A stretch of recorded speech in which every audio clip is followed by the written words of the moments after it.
예, 안녕하세요. 방금 소개받은 통계청장 한운입니다. 예, 영광입니다. 이 자리에 초대해 주셔서 대단히 영광스럽게 생각합니다. 가문의 영광이라고 생각을 합니다.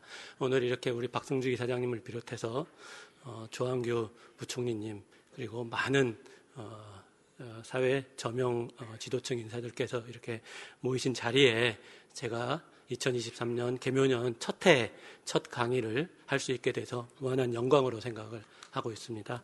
오늘 기회를 통해 가지고 저희 통계청을 소개해 드리고 뒤쪽에는 대한민국 경제, 통계로 본 대한민국 경제, 그래서 대한민국 경제의 현모습도 소개를 해드리고요.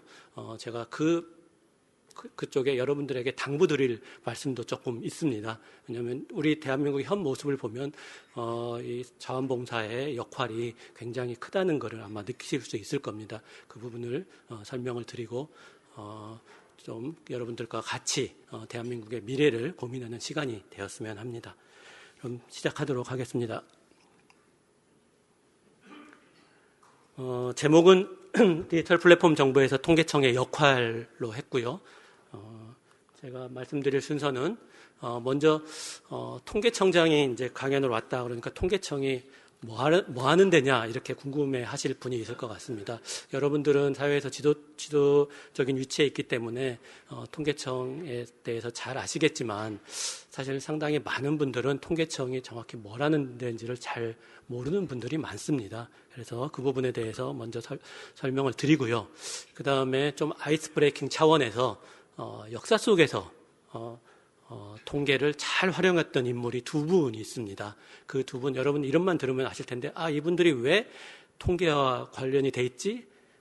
하실 텐데, 그 부분에 대해서 좀 설명을 드리고요. 그 다음에 통계를 활용한 사례들을 조금 설명을 드리고, 그 다음에 오늘의 메인 주제인 디지털 플랫폼 정부에서의 통계청의 역할, 그리고 통계로 본 대한민국 이 순으로 여러분들께 설명을 드리도록 하겠습니다.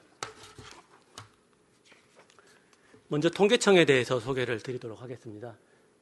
이렇게 간략하게 이렇게 세 가지로 했는데요. 사실 통계청은 주 업무가 통계를 작성해서 국민들한테 서비스하는 업무입니다.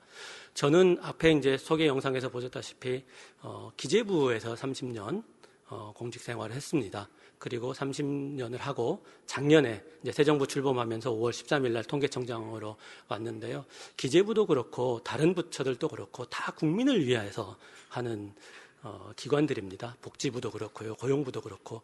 그렇지만 그 기관들은 전 국민을 상대로 해가지고 접점이 있어서 그분들의 의견을 듣고 그럴 수는 없습니다. 일부 의견들 듣고 대표적인 의견 듣고 신문을 통해서 하고 그러는데 저희 통계청은 전 국민을 상대로 하고 있습니다. 전 국민을 대상으로 가서 그들이 사는 모습을 물어보고 그들의 생각을 물어보고 그거를 통계화해가지고 그거를 저희가 개인의 의사결정, 기업의 의사결정, 국가의 의사결정을 하는데 도움이 되는 정보를 생산해내는 곳이거든요. 그렇기 때문에 더 국민과 가까이 있는 국가기관이라고 이렇게 생각을 하시면 될 것 같습니다. 주요 연역은 1948년에 대한민국 정부 수립하면서 공보처 산하로 있다가요.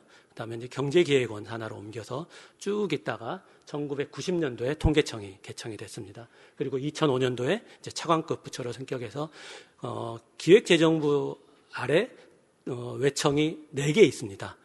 국세청, 관세청, 조달청, 그리고 통계청 이렇게 4개 있습니다.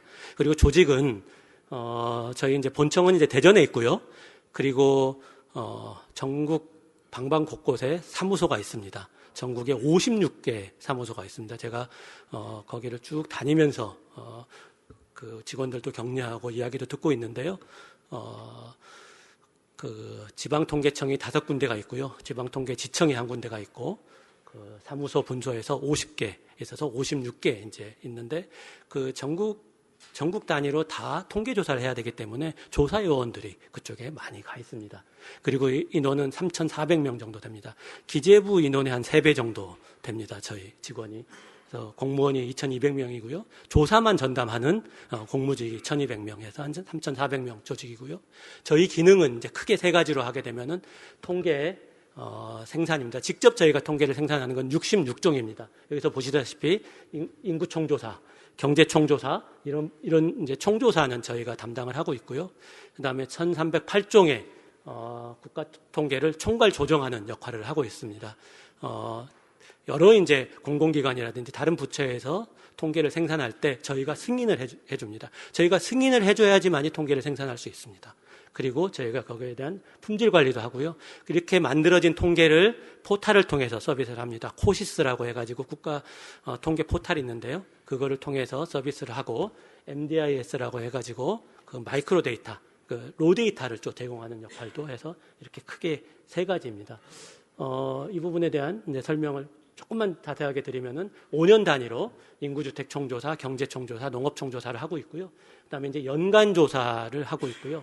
그리고 이제 동향 통계가 중요합니다. 바로바로 어떻게 우리 시장 상황이 바뀌느냐 해서 크게 이제 굉장히 이제 언론에서 많이 이제 쓰는 게 매달 초에 지난달 물가가 어떻게 됐는지 물가 동향을 하고 있고요. 매달 중순에는 고용 동향을 하고 있고 매달 말에는 산업 동향을 해가지고 우리 경제의 모습을 한 달 동안 이렇게 쭉 보여주고 있는 이 통계는 저희가 직접 생산을 하고 있습니다. 그리고 이 밖에 사회 분야에 대한 인구 통계, 그다음에 범죄 안전 노동 통계, 그리고 경제에서 농림수산 통계, 그리고 기타 쪽에서 지적 통계 해가지고 1308종의 통계는 저희가 그 승인을 해주고요. 총괄 조정을 하는 역할을 하고 있습니다. 그리고 이제 통계청에서 이제 이렇게 만들어진 통계를 서비스하는 기능을 하고 있는데요. 이 대표 포털이 코시스입니다. 국가 통계 포털이고 이 부분은 아마 학생들은 이용을 안 하는 사람이 없을 거고요. 기사를 쓰시는 분들, 연구기관들, 교수님들 여기를 이용하지 않는 분이 없으실 겁니다. 작년 한 해 저희가 보니까요. 하루 평균 약 5만 명 정도 방문해서 연간 한 2천만 명 정도가 방문을 했습니다. 그 이용한 건수를 보면 1억 2천만 건 정도 이렇게 이용을 하고 있습니다. 이제 본격적으로 이야기를 시작하기 전에 역사 속의 통계 인물 두 분을 제가 소개를 해드리려고 하는데요.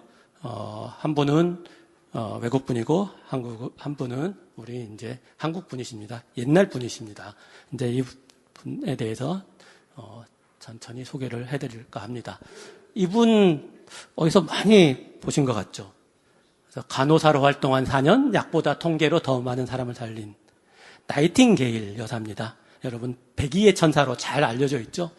백의의 천사로 잘 알려져 있는 나이팅게일 여사가 무슨 통계와 관련이 있을까 이런 생각을 하실 텐데 나이팅게일 여사가 1850년대부터 이제 활동을 했었습니다.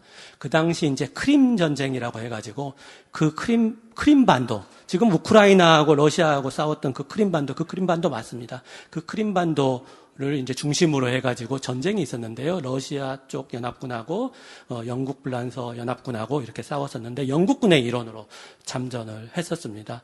그때 간호사로 참전해서 터키 이스탄불에서 주로 활동을 하셨는데요. 그동안 했었던 일들입니다.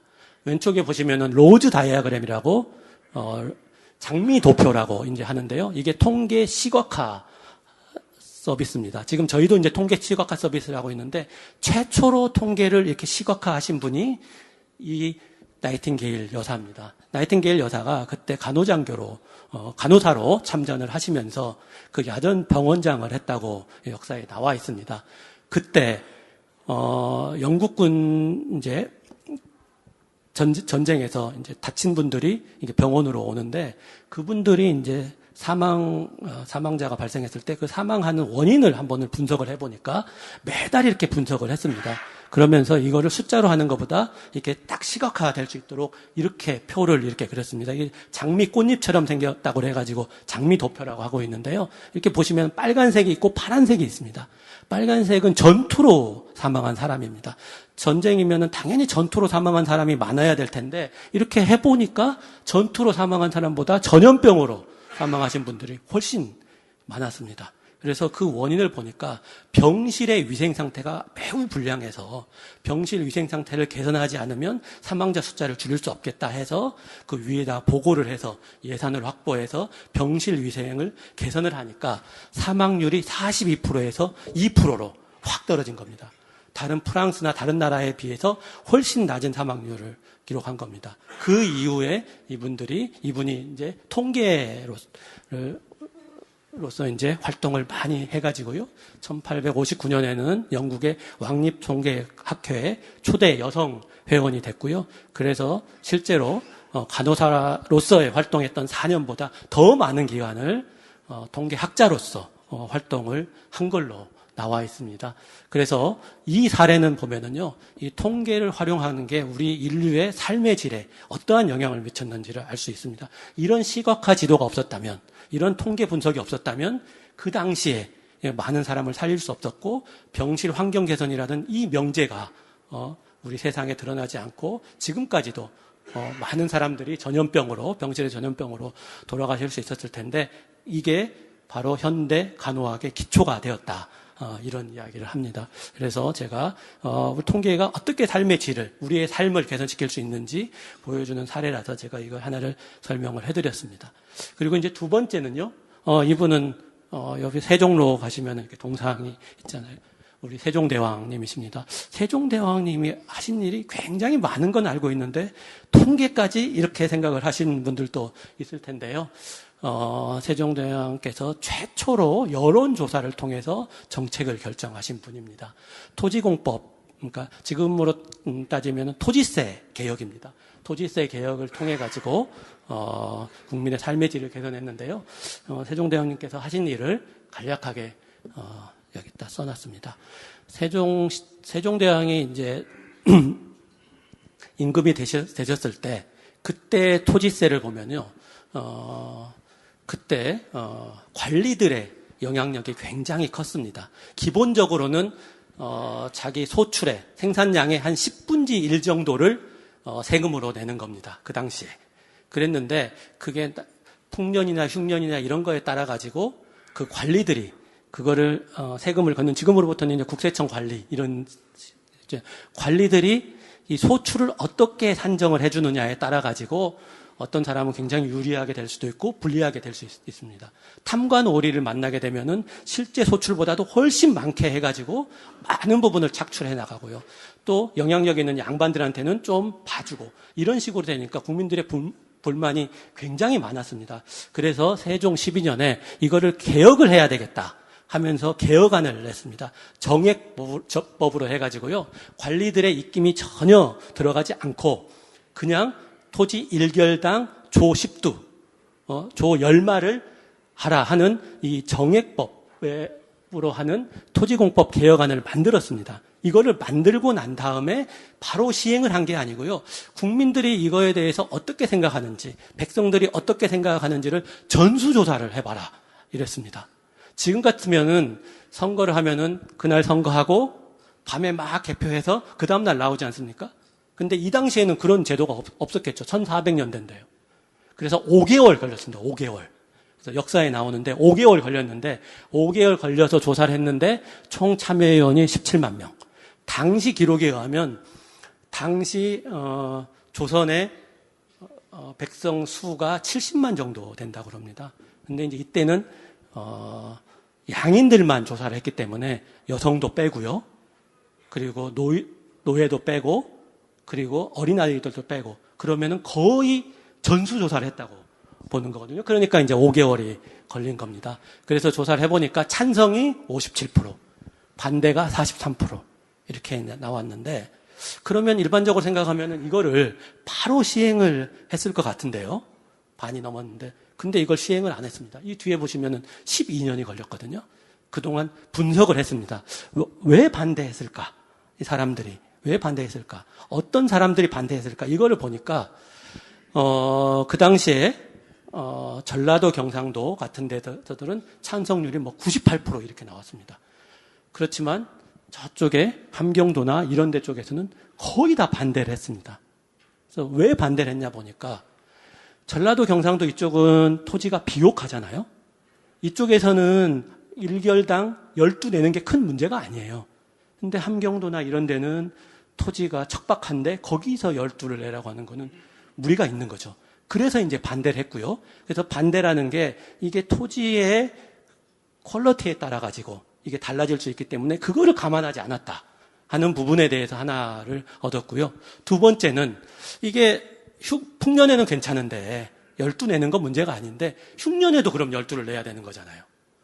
그러니까 이 부분도 문제가 있었던 거예요. 크게 이제 두 가지 문제가 있었습니다. 그래서 그때 제도를 다시 설계하고 시범사업도 하고 해가지고 결국 만들어낸 게 전분 6등법, 연분 9등법. 옛날에 역사 공부할 때 다 배우셨죠. 그래서 밭을 비옥도에 따라서 6개로 나누고, 그리고 풍년, 흉년에 따라 가지고 9개로 나눠 가지고 거기에 따라서 가장 작게는 4두, 가장 많이는 20두까지 이렇게 내는 제도를 설계를 했습니다. 그래서 저도 사실 이 부분을 보면서 그냥 전분 6등법, 연분 9등법만 외웠는데 이게 그런 스토리가 있었거든요. 그래서 이게 1400년도에 국민들의 의견 수렴, 그리고 통계, 그리고 통계에 숨어져 있는 의미를 찾아가지고 제도를 개선해서 백성들의 삶의 질을 개선한 이런 대표적인 사례라고 할 수 있습니다. 통계가 우리의 삶을 바꾼 이러한 두 개의 사례라고 할 수 있겠습니다. 그 다음에 이제 통계의 활용인데요. 통계가 많이 활용되는 사례를 조금 설명을 드리도록 하겠습니다. 통계의 활용은 의사결정의 성패를 좌우한다. 저희 통계법에 보면 저희 통계청의 근간이 되는 통계법이 있거든요. 통계법은 통계가 통계청의 사명이 이 통계 작성을 통해서 개인과 기업, 국가의 의사결정을 도와주는 거다고 이렇게 되어 있습니다. 그래서 통계의 활용은 의사결정의 성패를 좌우하는 거고요. 정부의 국가 의사결정, 기업의 의사결정, 가정의 의사결정에 통계가 많이 활용되고 있습니다. 먼저 국가 의사결정과 관련해가지고 제가 통계 하나를 소개해드릴까 합니다.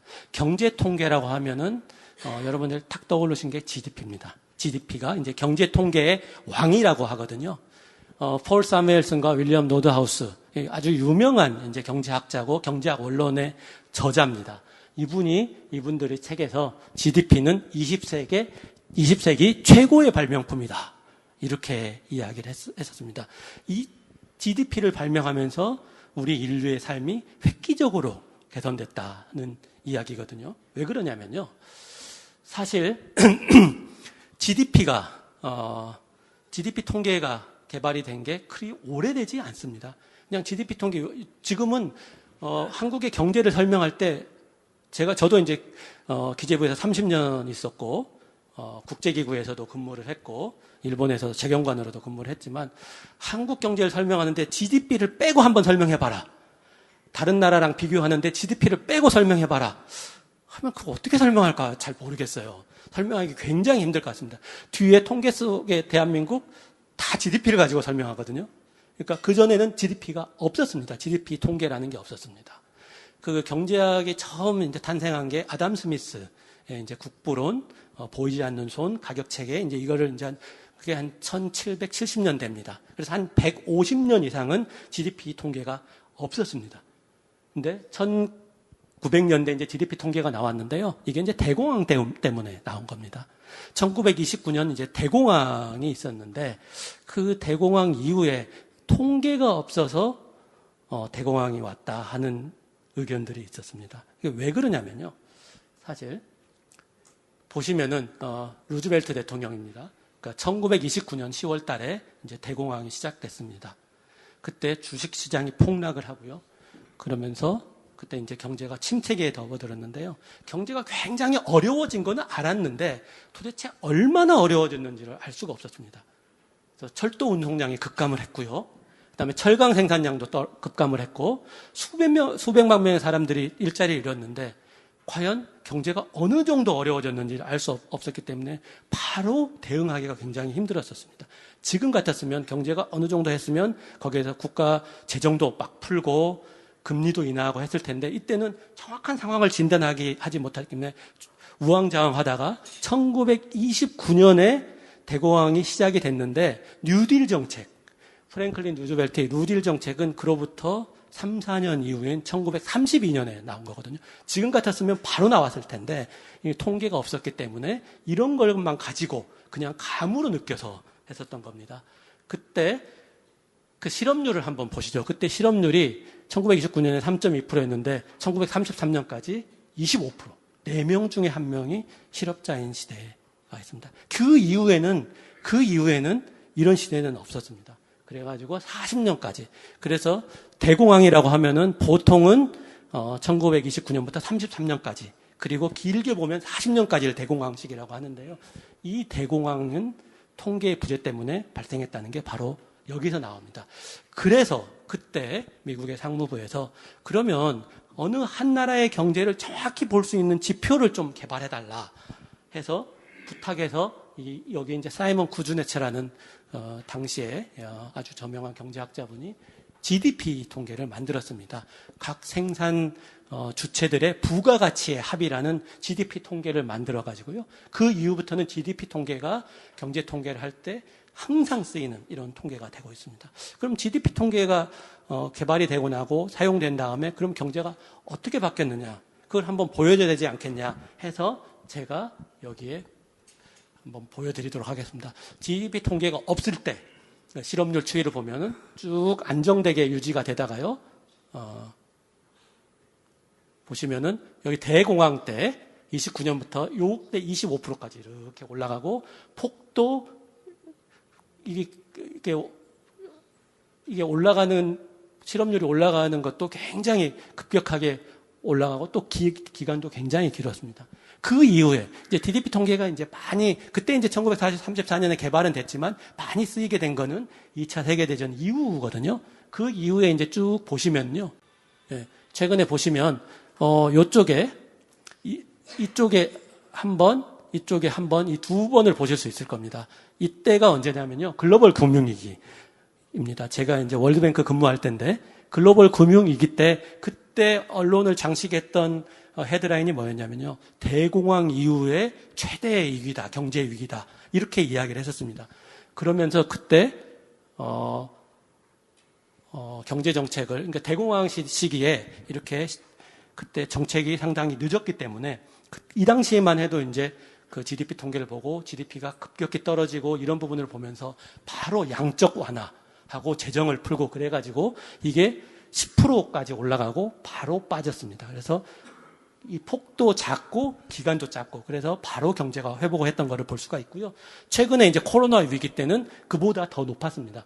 그렇지만 아주 급격하게 내려오는 것을 보실 수 있지 않습니까? GDP 통계로 활용해가지고 바로 전 세계적으로 돈을 풀고 재정을 풀고 금리를 낮추고 이런 과정을 통해가지고 바로 대응을 해서 이게 경제 위기가 앞으로는 대공황 같은 그런 경제 위기는 없을 거다 하는 게 많은 사람들의 의견입니다. 그만큼 이런 경제 통계, 잘 만든 통계 하나가 얼마나 우리의 삶을 개선시킬 수 있는지 보여주는 부분이라고 할 수 있습니다. 이번에는 이제 기업과 관련된 부분입니다. 보험이요. 특히 이제 생명보험. 이 생명보험은 통계가 탄생시킨 산업이라고 할 수 있습니다. 보험은 크게 보면 이제 화재보험이 있고 생명보험이 있는데 화재보험은 그 전부터 발달을 했습니다. 화재보험은 그냥 위험률을 산정을 해가지고 예를 들면 집이라든지 아니면은 운송하면은 그 가격에 비례해서 몇 프로 화재보험을 하면은 됐거든요.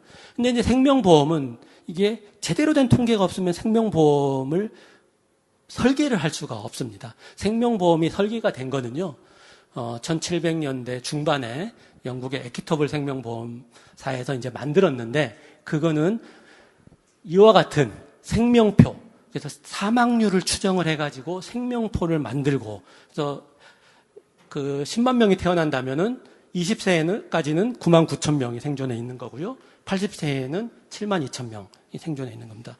이게 이제 사망률로 추정을 해가지고 이렇게 생명표를 추정을 하고요. 이거에 따라가지고 이러한 사망률에 따라가지고 0세 때 만약에 생명보험을 가입한다고 하면은 이 보험료가 굉장히 낮고, 그리고 80대 때 생명보험을 가입한다면 보험료가 굉장히 높고, 이거는 지금 뭐 누구나 아는 상식인데 이 당시에는 이러한 통계표가 없었기 때문에, 사망률 추정이라는 게 이런 게 없었기 때문에, 이런 게 없어서 이 생명보험 상품이 개발이 되지 않았는데, 이게 만들어지고 이러한 통계가 만들어지고 난 다음에 생명보험 산업이 만들어질 수 있었습니다. 예를 들어서 그냥 똑같은 0세부터 80세까지 똑같은 생명보험료율을 적용한다면 어떻게 될까요? 그러면 0세, 20세 이런 사람들은 아예 가입을 안 하겠죠. 그 보험료를 내고 사망할 확률도 적은데. 근데 이런 분들은 이제 가입을 하겠죠. 그러면 생명보험 회사는 바로 망하는 거죠. 그러니까 그게 이 생명보험이라는 거는 이런 사망률 통계, 이런 통계가 없으면 발전하지 못하는 사업이었습니다. 이렇게 통계가 산업을 만들어내고 상품을 만들어내고 하는 겁니다. 이 상품과 관련해 가지고는요, 통계를 활용해서 상품을 만들어낸 사례들입니다. 즉석밥 같은 경우에는요, 1인 가구가 최근에 많이 증가를 했습니다. 1인 가구가 지금 3분의 1이 1인 가구입니다. 1인 가구 같은 경우는 사실, 밥을 짓고, 또 밥솥에다 보관하고 하는 게 너무 불편하고 오히려 경제적이지 않기 때문에 즉석밥을 많이 사 먹습니다. 그래서 즉석밥 시장이 굉장히 커지는 거고요. 그리고 소주 같은 경우에서도 여성의 경제활동 인구가 증가하면서 저도수 소주 비중이 계속 증가를 하고 있습니다. 그리고 튜브형 고추장 같은 경우도 해외여행객이 증가하면서 튜브형 고추장이 증가를 하고 있습니다. 이런 사례들은 굉장히 많습니다. 지금 펫 산업, 그러니까 애완동물과 관련된 산업들이 엄청나게 뜨고 있고요. 제가 일본에서 재정경제관으로 있었던 때가 2013년부터 2016년인데 그 당시에 이제 신문에서 나왔던 것 중에 제가 기억하는 게 일본은 우리보다 훨씬 저출산 고령화가 빨리 진행됐었거든요.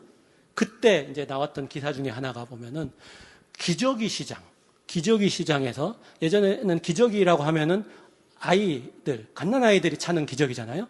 그 규모보다 노인들을 위한 기저귀 시장이 훨씬 더 커졌다. 이런 이야기가 나왔습니다. 그래서 마트에 가면요, 어린아이 기저귀는 칸이 적고 노인용 기저귀는 칸이 더 많고, 물론 사이즈도 크고 그렇기 때문에 지금 시장이 그렇게 바뀌는 겁니다. 그래서 이게 통계를 보면 어떤 상품들이 히트칠 거다 하는 부분을 알 수 있을 것 같거든요. 그래서 기업을 하시는 분들은 통계를 보고 미래를 예측하는 이런 부분들이 기업 경영의 필수라고 할 수 있겠습니다.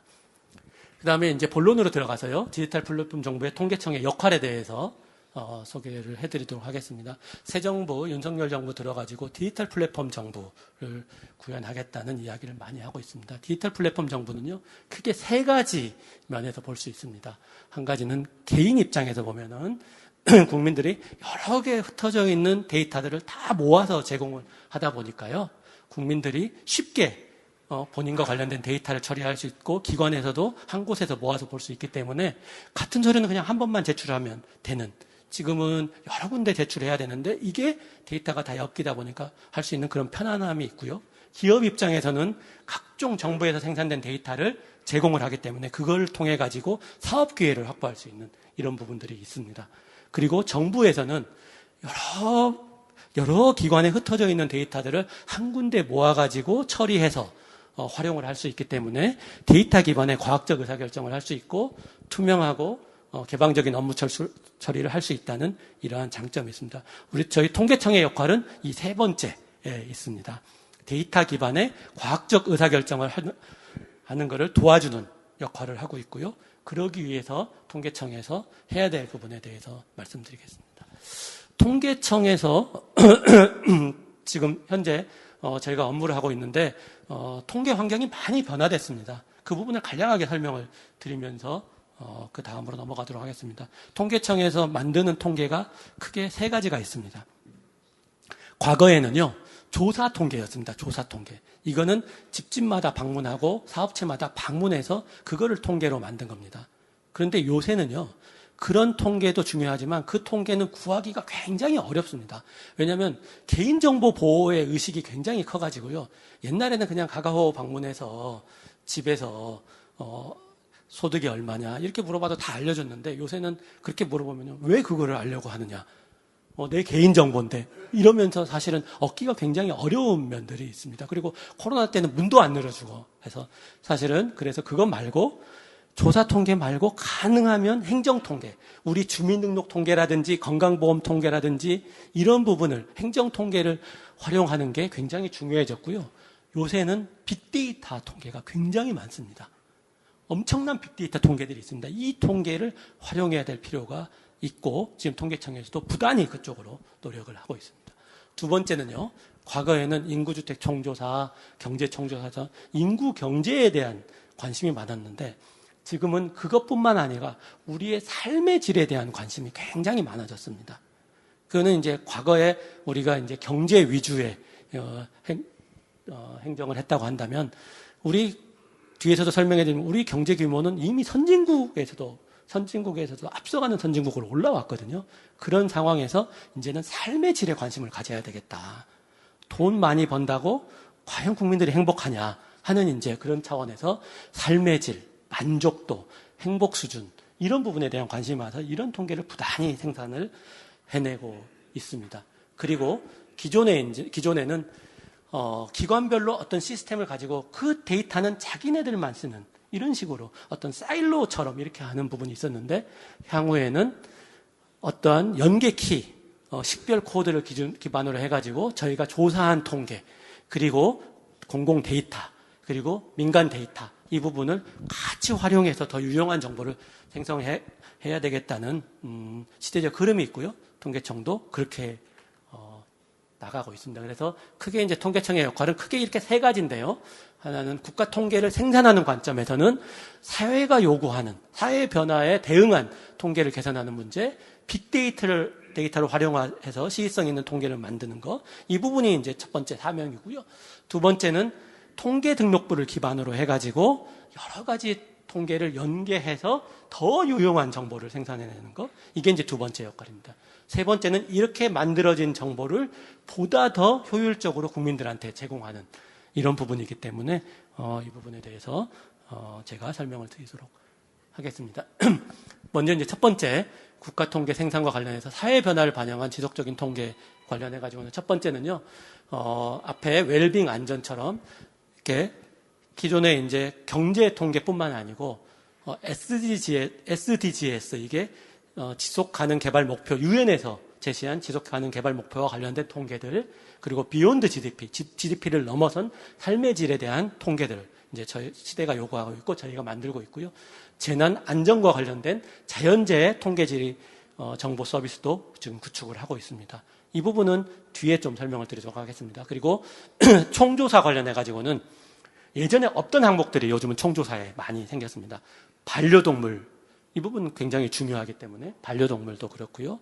1인 가구도 그렇고 마시는 물도 그렇습니다. 이 반려동물과 관련해서 이제 재밌는 이야기를 하나 해드리면 일본에서는 이제 이런 이야기가 많았습니다. 일본 경제는 지금 계속 이렇게 줄어들고 있습니다. 슈링킹 되고 있다고 하는데요.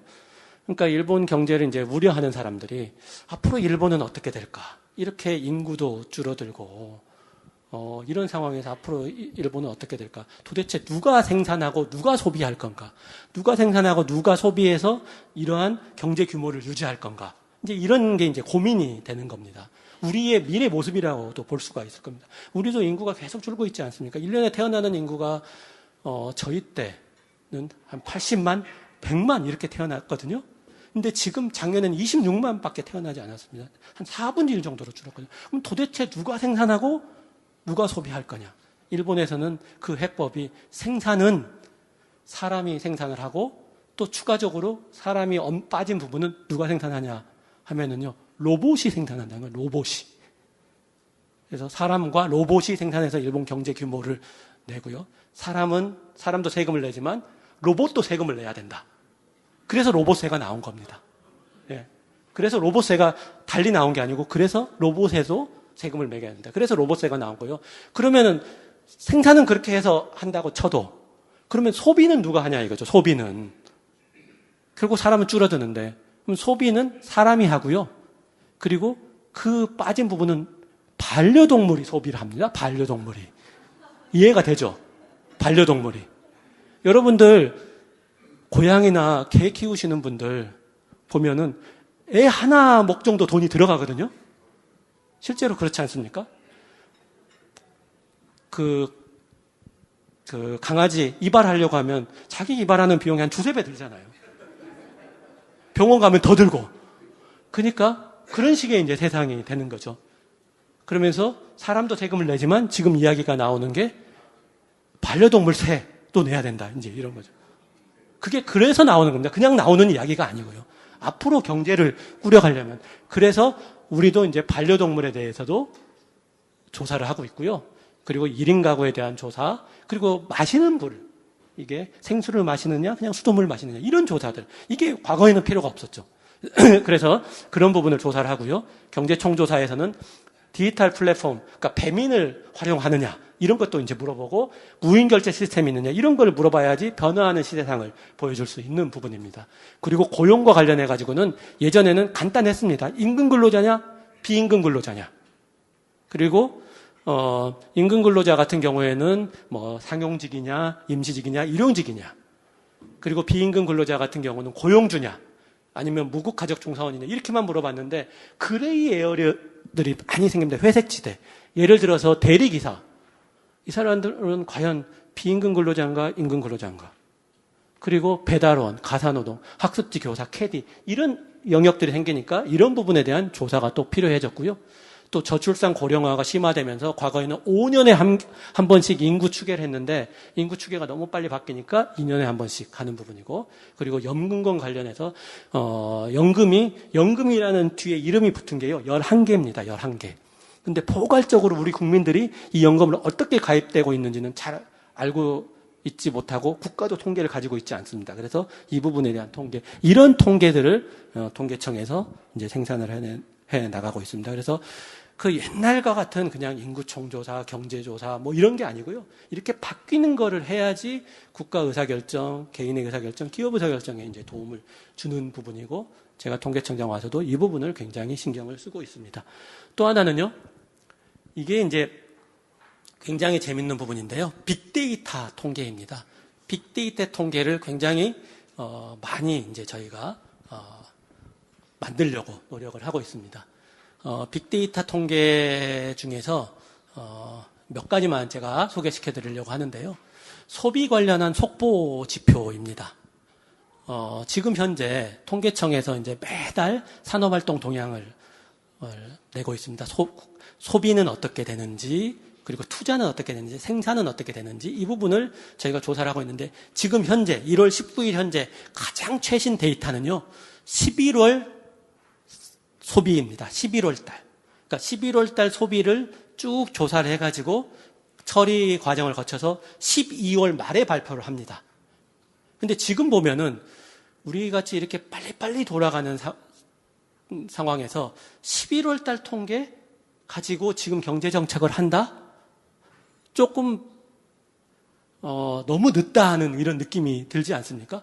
바로 지난주에 어떻게 됐는지를 알아야지 바로바로 이제 정책도 수립하고 특히 코로나 때는 그런 부분들이 더 심했었습니다. 코로나에 따라 가지고 왔다 갔다 하는 부분들이 있어서 그렇기 때문에 코로나 이후에 이 부분을 이제 한 겁니다. 신용카드 승인액을 가지고요. 신용카드 승인액을 보면 신용카드 승인액이 올라갔는지 아니면 줄어들었는지 이 부분을 보면 경제의 흐름을 바로바로 알 수 있습니다. 이거는 매일매일 나오거든요. 그래서 저희가 신한카드하고 같이 협약을 해가지고요. 신한카드 자료를 사옵니다. 그래가지고 그걸 매일 분석을 해가지고 일주일 단위로 끊어가지고 저희가 신용카드 승인액을 합니다. 그래서 이번 달 신용카드 승인액이 작년 동기에 비해서 어느 정도 올랐는지 아니면 혹시 떨어졌는지 이 부분을 계속 저희 홈페이지를 통해서 제공을 하고 있습니다. 그리고 업종별로도 제공을 하고 있거든요. 그래서 이러한 이제 빅데이터를 활용하는 게 있고요. 그 다음에 모바일 인구 통계 이 부분이 있습니다. 모바일 이동량을 이제 저희가 매주 해가지고 모바일 이동이 활발해졌는지 그럼 경제가 굉장히 활발하게 움직인다는 거거든요. 그게 이제 줄어들었는지 이 부분도 제공을 하고 있습니다. 그래서 빅데이터 중에서 가장 활용성이 높고 전 국민을 대상으로 할 수 있는 게 이 신용카드랑 모바일입니다. 그래서 이 모바일 이동 데이터, 신용카드 이거를 가명으로, 이게 실명으로 하면 안 되거든요. 그러면은 개인정보보호법 위반이라서 가명으로 해가지고 처리해서 이거를 저희가 제공을 하고 있습니다. 각 기관들한테 저희 홈페이지. 그리고 이제 최근에 핫한 통계가 관광과 관련된 통계입니다. 제주 한 달 살기라는 이야기 많이 들어보셨죠? 저도 이제 공직 생활을 이제 30년 이상 하고 그러다 보니까 저희 동기들이 새 정부 출범하면서 굉장히 많이 이제 밖으로 나갔습니다. 민간으로 나가서. 근데 이제 그 공백 기간에 잠깐 만나자고 제가 이제 전화를 하거나 문자를 하면은 이번 달은 안 된다. 나 지금 제주 한 달 살고 와 있다. 이런 사람들이 꽤 많았습니다. 그래서 근데 제주도에서요, 제주관광공사라는 데가 있습니다. 제주관광공사. 제주관광공사에서 이게 보니까 제주 한 달 살기 왔다고 하는데 도대체 이 사람들 규모가 얼마나 되는지를 알 수가 없는 거예요. 제주 한 달 살기. 그러니까 비행기 타고 오는데 이 사람들이 제주도 사람인지 아니면 하루 있다 와서 가는지 비즈니스 때문에 왔다 가는지 한 달 사는지 그걸로는 알 수가 없잖아요. 그리고 제주 한 달 살기 가면서 주민등록 이전하는 사람 봤습니까? 그런 사람 없잖아요. 제가 얼마 전에 제주지사님 가서 봤는데 1년을 살아도 주소를 안 옮긴다는 거예요. 제주도로. 그래서 답답하다고 그러시더라고요. 제주 한 달 살기 규모를 좀 알고 싶고 그리고 제주 한 달 살기 하는 사람들이 도대체 제주에 제주시에 있는지 서귀포에 있는지 애월에 있는지 이 부분도 모르겠고 그 사람들은 주로 어디를 다니는지 이런 부분들도 모르겠고 그 부분을 좀 통계청하고 같이 협조해서 좀 했으면 좋겠다 해가지고 저희가 그 데이터를 지금 만들고 있습니다. 이번 3월 달에 나오는 건데요. 이거 어떻게 하냐면요. SKT 모바일 데이터를 가지고 합니다. 그 사람들의 기지국 정보가 있잖아요. 여러분들이 이렇게 휴대폰이 있으면 여러분들은 다 여기 기지국에 지금 찍혀 있는 거예요. 지금 이 시간에는. 그건 다 데이터로 다 나와 있는 거거든요. 그러니까 어떤 분이 한 달 동안은 쭉 서울에 있다가 그 다음에 한 달 동안은 쭉 제주에 있다가 또 그 다음 달은 서울에 있다가 이러면은 이 사람은 이제 제주 한 달 살기 하는 사람이라고 볼 수 있잖아요. 그래서 이거를 정의를 해서 뭐 한 달을 할 건지 한 달 이상을 할 건지 뭐 2주 이상을 할 건지 이렇게 해가지고 정의를 해서 하면은 제주 한 달 살기 규모를 바로 알 수 있습니다.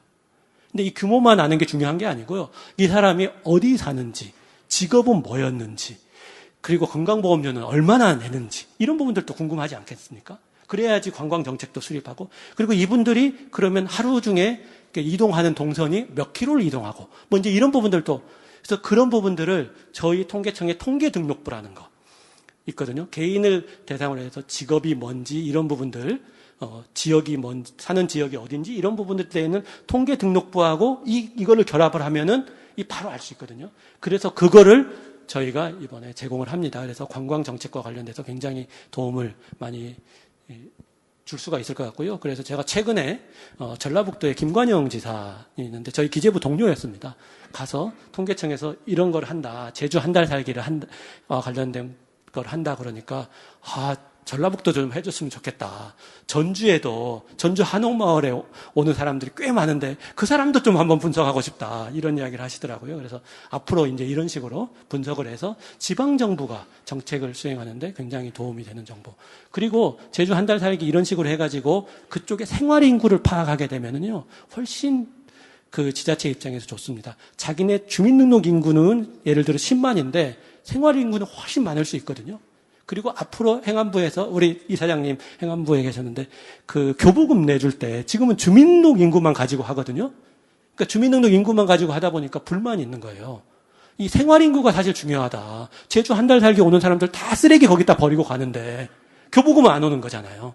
그래서 이런 부분들까지 감안하려고 하는 부분들이 있습니다. 그래서 이런 실제로 우리 행정을 개선하는데 이 통계가 쓰일 수 있는 부분들이고요.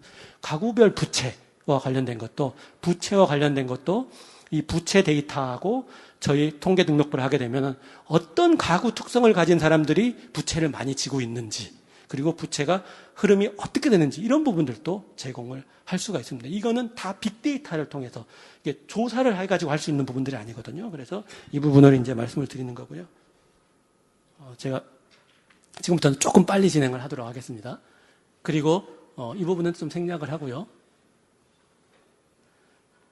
그리고 이제 아까 제가 통계등록부라고 말씀을 드렸는데 그다음에 통계청이 주관이 돼가지고 여러 가지 각종 행정자료, 조사자료를 이렇게 하는 통계등록부를 가지고 있습니다. 두 개만 설명을 드리려고 하는데요. 그 인구가구 통계등록부는 어떤 개인을 기준으로, 가구를 기준으로 모든 조사자료하고 행정자료를 다 결합하는 그 모집단을 저희가 가지고 있습니다.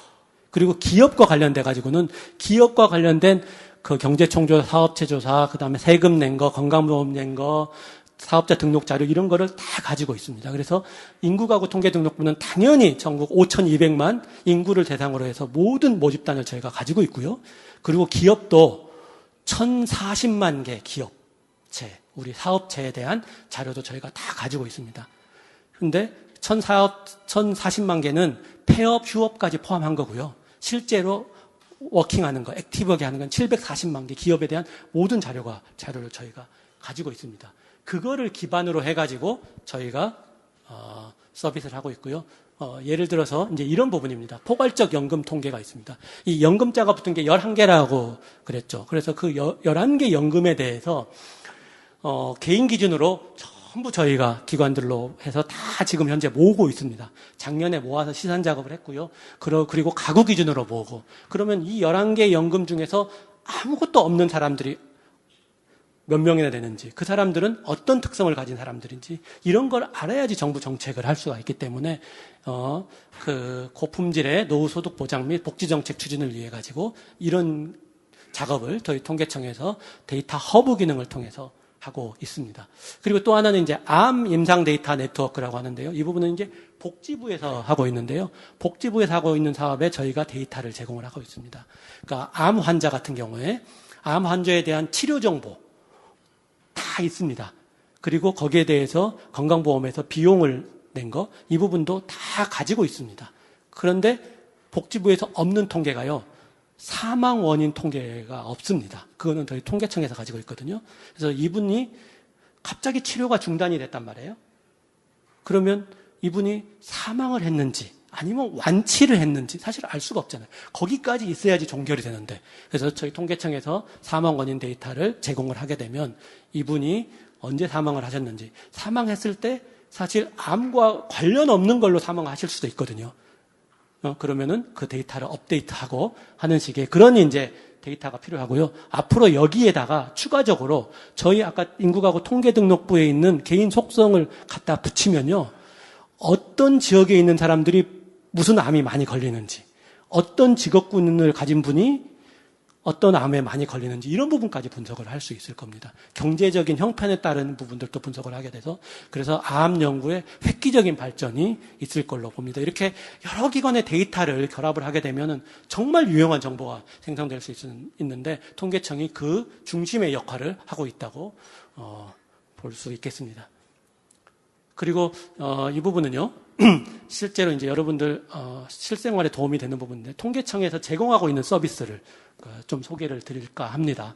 그래서 통계청에서는 아까 그런 식으로 만들었던 통계, 서로 활용했던 통계, 그 부분을 다 이 포탈을 통해서 제공을 하고 있습니다. 국가통계 포탈을 통해서도 제공을 하고 있고요. 통계 지리정보 서비스를 통해서도 제공을 하고 있고 마이크로 데이터 서비스를 통해서도 제공을 하고 있습니다. 국가통계 포탈은 여기에 402개 기관의 자료가 들어가 있고요. 1385종의 데이터, 20만 개의 통계표가 들어가 있습니다. 그 중에서 재미있는 통계 두 가지만 설명을 드리도록 하겠습니다. 저희가 이제 시각화, 아까 이렇게 그래프 같은지 이런 걸로 시각화를 통해서 보여드립니다. 시각화의 창시자는 아까 나이팅게일 여사라고 했죠. 그게 이제 발전을 해가지고 저희도 이제 시각화를 이렇게 보여주고 있습니다. 이런 식의 시각화를 보여주고 있는데요. 그 중에서 재밌는 거 두 개만 말씀을 드리면은 이제 100대 지표 해가지고 전국 국민의 관심이 높은 100개 지표를 10개 부분으로 나누어서 제공을 하기 때문에 이 부분은 한번 찾아보시면 될 것 같고요. 물가와 관련해가지고도 저희가 제공을 하는 부분들이 있습니다. 이게 물가가 작년 한 해 물가가 5.1% 올랐습니다. 그리고 12월 달 물가는 5% 올랐습니다. 근데 어떤 분들은 악유를 하세요. 내가 보기에는 내가 체감하는 물가는 5%, 10% 정도 되는 것 같다. 이런 분들이 있을 수 있단 말이에요. 그럴 수 있겠죠. 왜냐하면 저희는 평균치니까.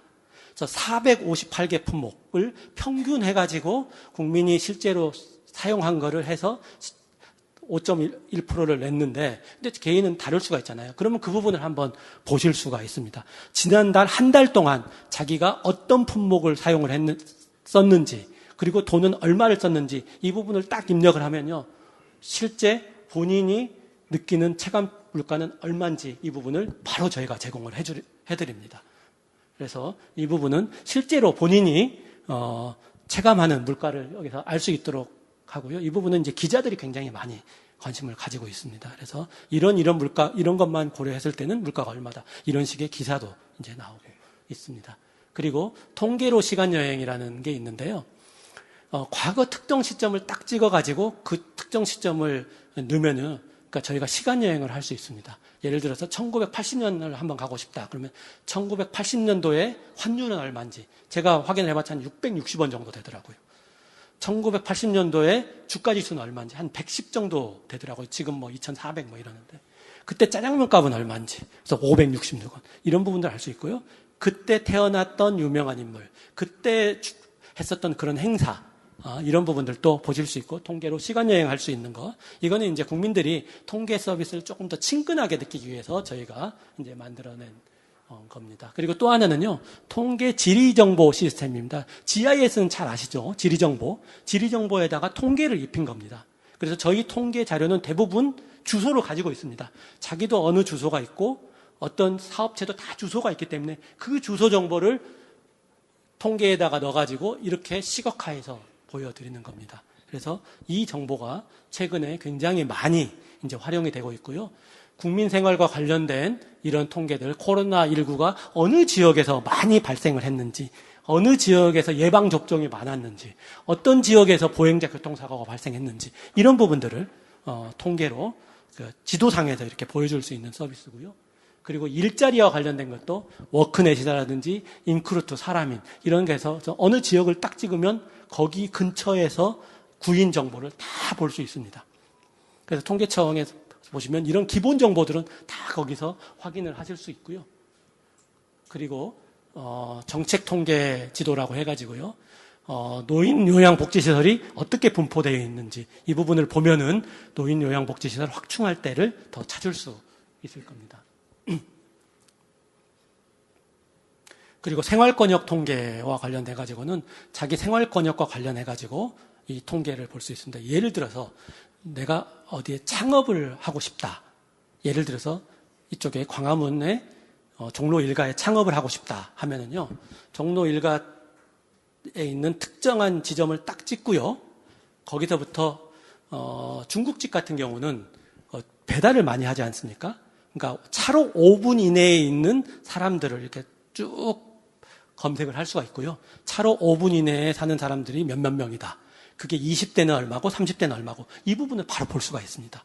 그리고 경쟁업소가 중국집은 몇 개인지 한식집은 몇 개인지 이 부분도 다 볼 수 있습니다. 여러분들도 다 무료로 보실 수 있습니다. 그래서 이런 부분을 이제 생활권역 통계 지도를 저희 통계를 지리정보에다 입혀서 제공을 하고 있습니다. 그리고 이 부분은 이제 제가 통계청장 돼서 역점으로 추진을 하는 거고, 저희 업무보고 때 한 게, 이 부분을 이제 설명을 했고, 기자들도 많이 했는데요. 재정보, 재난안전 정보 제공하는 겁니다. 저희가, 재난 SGIS라고 하는데요. 이걸 보시면은, 태풍의 위치를 보실 수 있을 겁니다. 태풍의 위치를 보시면, 그 태풍이 현재 위치해 있는 범위 내에,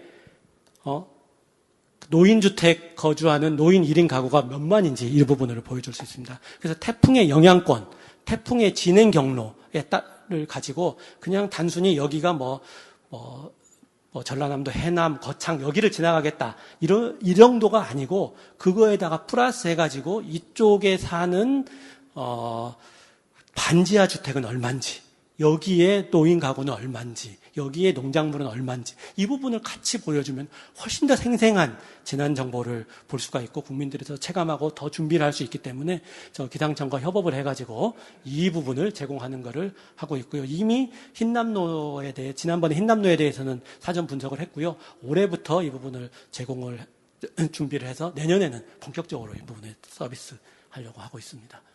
그리고 마이크로 데이터, 이게 연구 분석을 하시는 분들을 위해서 마이크로 데이터도 저희가 제공을 하고 있고요. 이 통합 서비스를 제공을 하고 있습니다. 그리고 지금 말씀드린 코시스, 마이크로 데이터, SGIS 이런 부분들, 북한 통계, 여러 가지 통계들, 지표들이 각각 따로따로 있는데 이 부분을 원포탈로 해가지고 제공을 하는 작업도 올해부터 시작을 하고 있습니다. 그래서 올해 BPR ISP 작업을 해가지고 한 4, 5년 내에 이 부분도 다 구축을 하려고 하고 있습니다. 그리고요, 저희가 오프라인으로 이런 정보들을 다 보실 수 있는 이런 센터들이 있습니다. 그래서 통계 데이터 센터가 있고 마이크로 데이터 이용 센터가 있는데 여기도 지금 더 확충을 하려는 노력을 하고 있습니다. 이 부분도 한번 직접 이 데이터를 가지고 한번 분석하고 연계하고 연구를 해보시겠다 하면은 여기를 방문하시면 됩니다. 마지막으로 이제 통계로 본 대한민국을 이제 설명을 드리도록 하겠습니다. 우리나라 GDP 순위를 한번 보시면요. 1980년도에 이제 통계를 보시면 우리나라 GDP가 세계 26위입니다. 또 우리 앞에 있는 나라들, 터키도 이제 튀르키예라고 하죠. 터키도 우리 앞에 있습니다. 그래서 26위였는데요. 2000년에는 12위로 저희가 올라왔습니다. 인도를 제꼈고요. 그리고 최근에 21년도에는 10위로 올라왔습니다. 그래서 세계 10대 강국이라고 할 수 있습니다. 근데 사실 이제 GDP는 인구 규모와 관계가 돼 있지 않습니까? 사실 중국이 2위인데 중국이 우리보다 훨씬 잘 사는 나라라고 할 수는 없잖아요. 그래서 사실은 이 국력 규모는 GDP를 보지만 개개인의 삶, 경제적 삶, 이걸 보려면 1인당 GDP를 봐야 되거든요. 1인당 GDP로 설명을 드리겠습니다. 1인당 GDP와 관련해가지고 PPP 기준이 있고요. 이게 경상 기준이 있습니다. 두 가지가 있습니다. 그냥 달러 기준으로 그냥 측정하는 게 있고, 그 나라 물가 수준을 고려한 게 이제 PPP입니다. 근데 실질적으로는 PPP가 더 맞다고 할 수 있겠죠.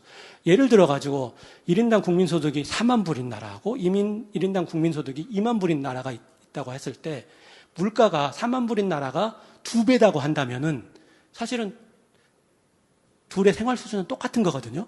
그래서 그런 부분을 감안해서 물가 수준을 감안해서 한 게 PPP입니다. 그래서 이게 실질적인 삶의 질을 보여준다고 할 수 있습니다.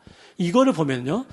1980년도에는 이 9개 나라만, 저희가 이제 전체가 아니고 이 9개 나라만 봤습니다. 사우디아라비아, 그때는 이제 오일 달러 때문에 이제 사우디아라비아가 엄청 잘 살았고요. 미국, 캐나다, 이탈리아, 프랑스, 뉴질랜드, 일본, 영국. 이게 무슨 화면 같죠? 이게 저희 통계청 유튜브에서 제공하는 영상에서 저희가 캡처를 한 겁니다. 1980년에는 이 나라 중에서 저희가 꼴등이었고요. 일본하고 한국하고 비교를 하면 한국이 일본의 4분의 1 정도밖에 안 됐습니다. 그때는 1인당 국민소득으로 따지면 4분의 1, 전체로 하면 10분의 1이었습니다. 왜냐하면 일본이 우리 남한의 인구의 2배 반이거든요. 그러니까 경제는 10분의 1, 1인당으로는 4분의 1이었습니다. 이게 드라마틱하게 변화가 됐는데요. 2023년 올해 걸로 합니다. 이거는 저희 자료가 아니고 여기 옆에서 보시면은 IMF 자료입니다. IMF 책자로 나온 겁니다. 23년 보시죠. 일본이 우리 밑에 있습니다. PPP 기준으로요. 이게 언제 역전됐냐? 뒤에 보실 텐데 2018년에 역전이 됐습니다. 1인당 GDP의 PPP, 아직 이제 물가를 고려하지 않은 거는 일본이 우리보다 살짝 높습니다. 그래서 빠르면 올해는 이제 뒤집을 것 같은데, 그거 말고 PPP 기준으로는 이미 5년 전에 일본을 뒤집었고요. 이탈리아, 뉴질랜드도 다 우리 밑에 있습니다. 영국, 사우디, 프랑스, 캐나다 저희보다 살짝 높습니다. 미국은 꽤 높고요. 그러면은 여기서 이제 2027년 4년 후를 추계를 해서 제공을 했습니다. 어떻게 됐을까요? 영국, 사우디, 프랑스, 캐나다는 4년 후에 보시죠. 우리가 바로 미국 밑에 붙었죠. 이게 저희 자료가 아니고요. IMF에서 낸 자료입니다.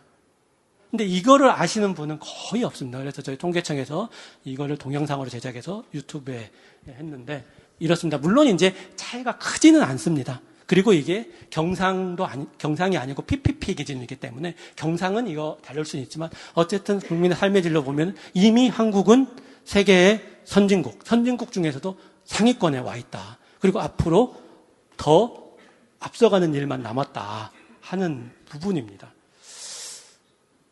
제가 한 가지만, 시간이 많이 지났는데 제가 생각한 것보다 훨씬 더 지났는데요. 잠깐 한 5분이면 이제 끝날 것 같습니다. GDP 기준으로 우리가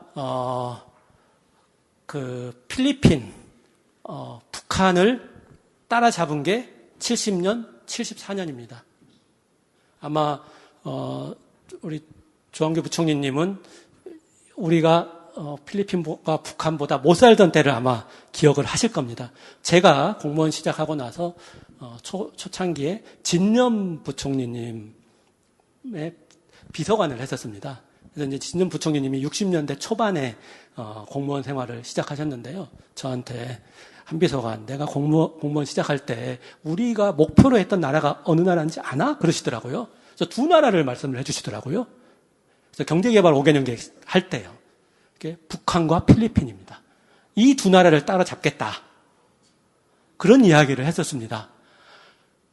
그래서 제가 찾아봤거든요. 그랬더니 필리핀을 우리가 넘어선 게 70년이고요. 북한은 74년이 통계에 따라서 조금 다르기도 합니다. 어떤 건 73년이라고도 하고 북한 통계는 워낙 투명하지 않기 때문에 필리핀 같은 경우에는요. 1966년에 ADB라는 게 생겼습니다. 아시아 개발은행이라고. 이제 월드뱅크가 생기고 각 지역별로 개발은행이 생겼는데 그때 필리핀에 자리 잡고 있습니다. 제가 최근에도 이제 필리핀 갔는데 왜 필리핀에 갔냐면요. 그 당시에 일본 다음으로 잘 사는 나라가 필리핀이었습니다. 일본은 패망국인데 일본에 갈 수는 없잖아요. 그러니까 필리핀, 전후 재건을 위한 거니까 필리핀으로 가서 자리를 잡았습니다. 그때만 해도 우리보다 훨씬 잘 살았는데 70년에 역전이 됐고요. 지금 어쩐지 아십니까? 우리 1인당 국민소득은 35,000불이거든요. 필리핀은 3,500불입니다. 10분지 1입니다. 북한은요? 북한은 이제 통계를 70년부터 제공을 하고 있습니다. 74년에 저희가 넘어섰고요.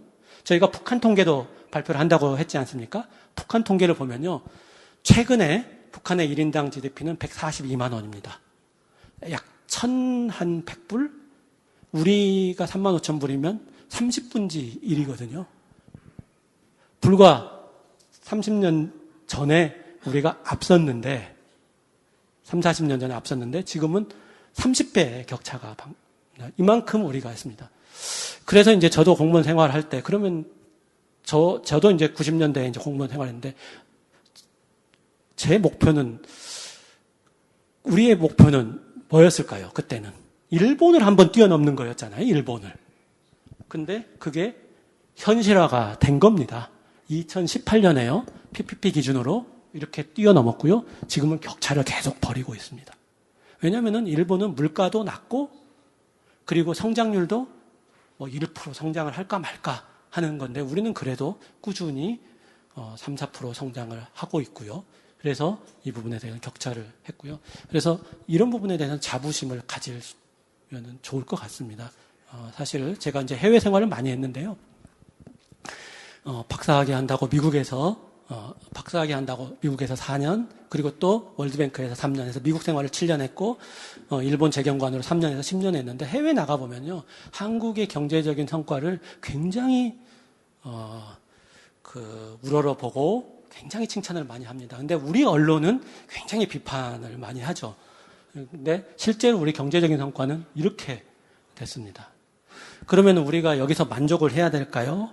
그렇지는 않습니다. 그게 이게 국민의 삶의 질 지표를 말씀드리는 겁니다.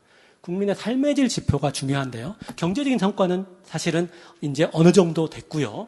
근데 실제로 국민의 삶이 과연 행복하냐 하는 부분에 대해서는 사실은 좀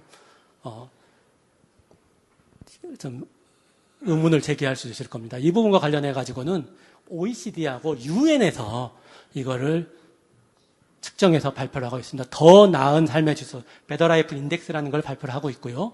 유엔에서도 세계 행복 보고서로 이렇게 발표를 하고 있습니다. OECD 더 나은 삶의 질은 OECD 국가들 위주로 해가지고 했는데 이 삶의 지수로 하면은 소득은 22인데 여기는 이제 PPP 기준으로 하지 않고 그냥 경상으로 하다 보니까 이제 이런 부분이 있습니다. 근데 환경이 38이고요. 건강이 37이고 삶의 만족도가 35입니다. 아직 갈 길이 많다고 할 수 있겠죠. 삶의 질의 측면에서 보면. 유엔 행복보고서에서 삶에 대한 만족도도 146개 국가 중에서 52, OECD 국가 중에서는 거의 하위입니다. 기대 수명 굉장히 높습니다. 1인당 GDP 높습니다. 근데 부패지수, 그리고 사회적 지원, 관용, 자율성 이런 부분은 굉장히 낮거든요. 그래서 이런 자원봉사회와 같은 데에서 부단히 이런 노력을 통해 가지고 우리 국민의 포용성을 높이고 서로 함께 사는 대한민국 이런 말 들어가는 노력이 중요하다는 게 이 통계로 볼 수 있겠습니다. 경제는 성공. 앞으로 뭐 더 열심히 해야 되겠지만 이 부분은 앞으로 해 나가야 될 길이 많다 하는 게 이제 통계로 보여준다고 할 수 있겠습니다. 제가 이제 마무리하려고 그러는데요. 지금은 통계 리터러시가 필요할 때입니다. 그냥 문자 해독력이 중요한 게 아니고요. 문자 해독은 다 하잖아요. 이제는 통계를 보고 통계를 읽는 능력이 필요합니다. 그게 국가 경쟁력입니다. 그래서 여러분들도 개인의 경쟁력, 기업의 경쟁력, 국가 경쟁력은 통계를 제대로 보고 시대의 흐름을 읽고 그리고 우리가 나아가야 될 방향을 세우고 거기에 맞는 합리적인 정책 결정을 하는 게 중요한 때입니다. 그래서 통계청과 같이 우리 세종로 국제 포럼에서 더 좋은 대한민국을 위해서 다 함께 해나갔으면 하는 말씀을 드리면서요. 거의 1시간 가까이 했는데 강연을 마치도록 하겠습니다. 감사합니다.